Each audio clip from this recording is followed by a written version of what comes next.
Okay, here we go. Court does call the case of the People versus Daniel Magoo.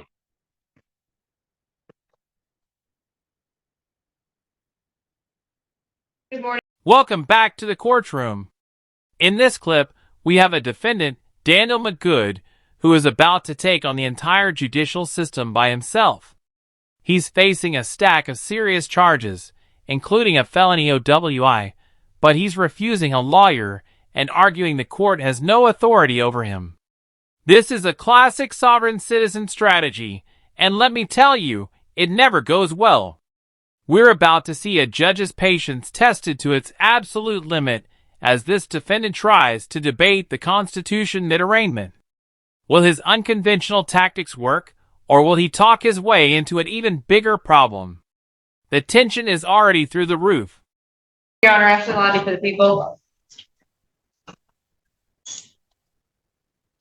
Sir, state your name.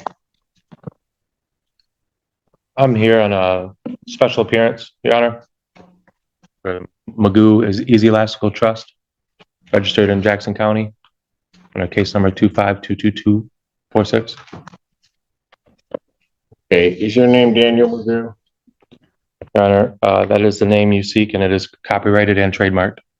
Okay, very well. Ms. Magoo, are you represented by an attorney, or do you wish to be represented by an attorney on these matters? I am not. Do you wish to be? No. Not at this time. Let me then do this.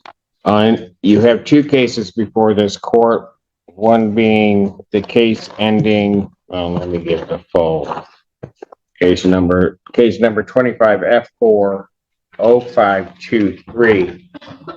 In that case, sir, the complaint does allege that on March 27, 2004, you committed the offense of operating while intoxicated. Do you understand what you're charged with? I do not. You do not understand There is that? no eyewitnesses or corroborating witnesses at all. I'm not asking whether or not the proofs are there. Do you understand what you are charged with? I do not. Do you understand the notion of drunk driving? I do not understand how I could be charged with something without a witness. On your other cases when you represent yourself, so we'll just do it. Are you talking about the case that's in federal court right now, You Your are Honor? before a complaint in that case for a charge of operating while intoxicated, third offense. Because it's a third offense, that is a felony. It is punishable by up to $500 to $5,000, up 1 to 5 years incarceration. The court can order probation, 30 days to 1 year in jail, or at least 48 hours must be conserved consecutively. The court can also order community service, rehabilitative programs. The court can also order your vehicle immobilized, can order you to pay the cost of the prosecution, as well as the cost of any emergency governmental services.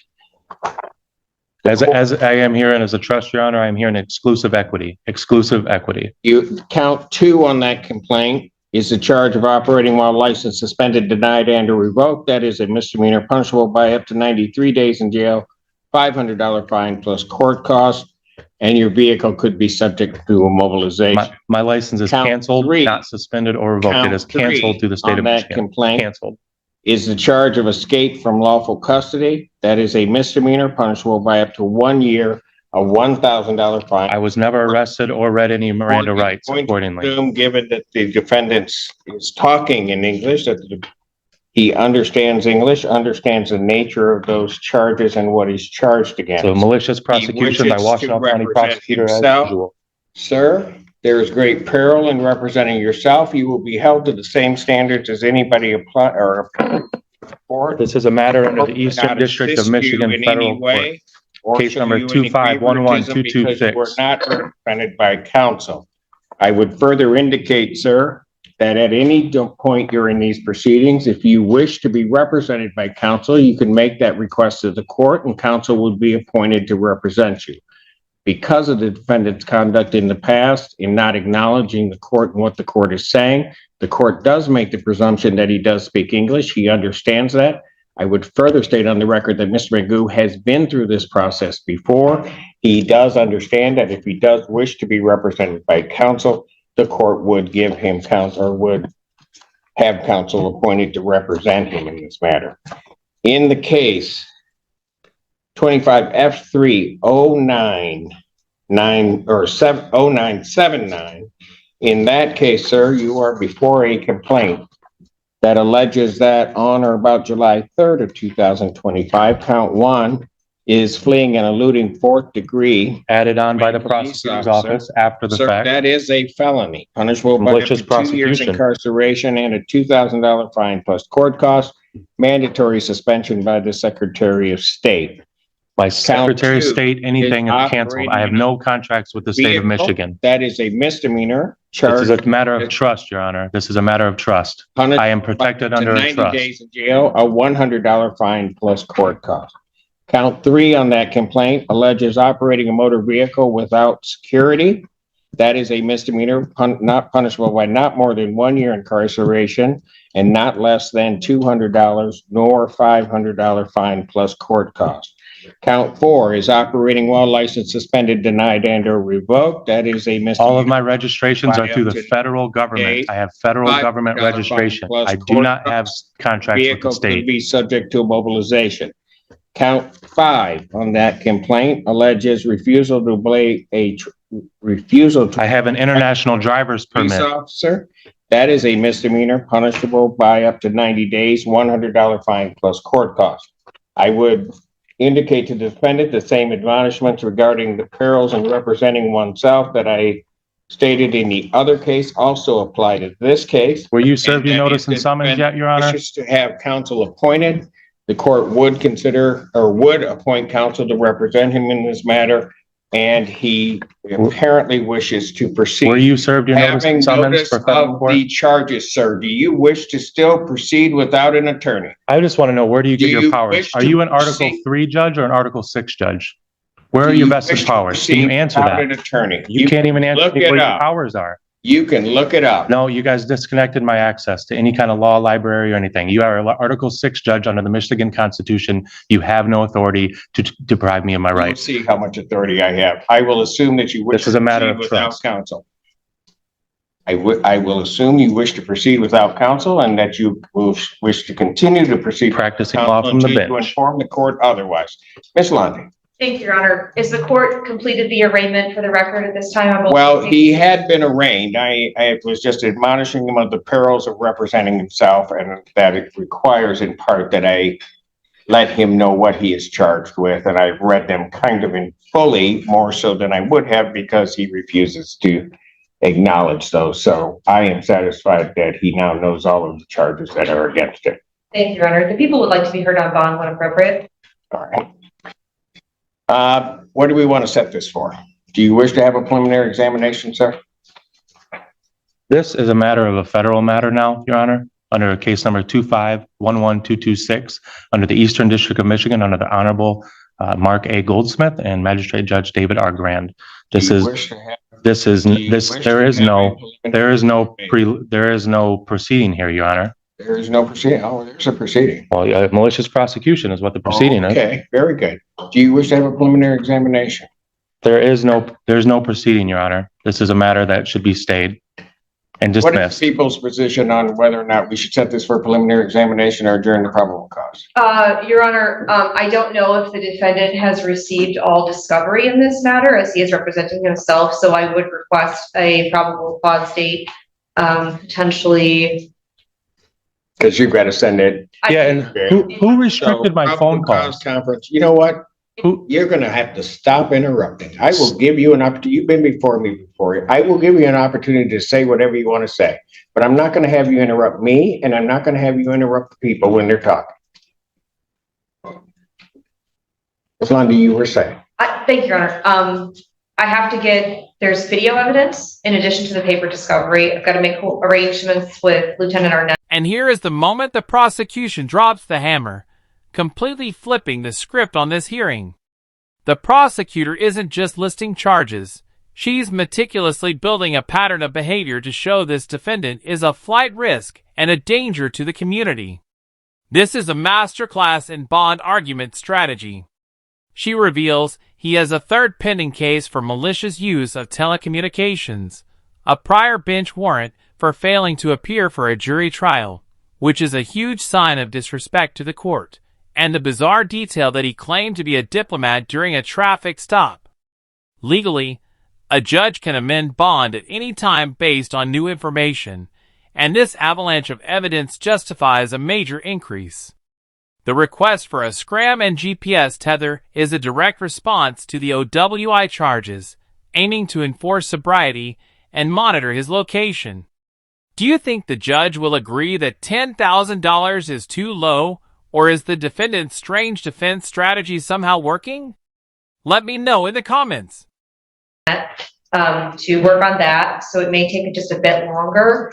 I would potentially look at the 7th, maybe, if the court would have entertained that, and then I will wait to be heard on bond when the time is appropriate. I will adjourn the probable cause August 7th, 2025, 9 a.m. As to bond. Your Honor, I've been reviewing XJail, and I wanted to double check if the defendant had been arraigned. It's not clear to me from a couple of different things, but it does appear that he has been set with a $10,000 bond in 25F30979, as well as 25F40523, each $10,000. Yes. Your Honor, I do think it's important that the court have some additional information, and I would like to ask the court to revisit the issue of bond.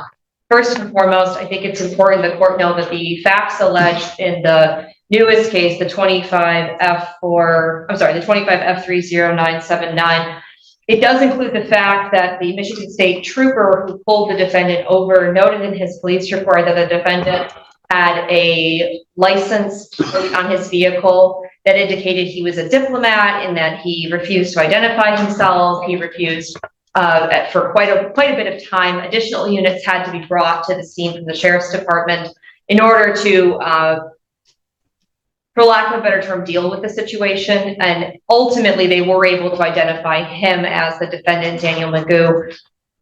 The concern with that goes along with the other case, which is an OWI. It is charged as a third. I will note that it is a true fourth, to the best of my understanding. So there does appear to be an alcohol problem going on. And I also think it's important for this court to know, because I don't know that the court knows, the defendant has a third new case, telecommunications malicious use with a domestic relationship, that is currently pending as well. He's also been set $10,000, 10% in that matter. But I think— Where is that case out of? That case is out of 14B, Your Honor, before Judge Washington. A co-defendants with the federal case that you guys are both in, and this is a conflict of interest as both of you guys are defendants in my federal case.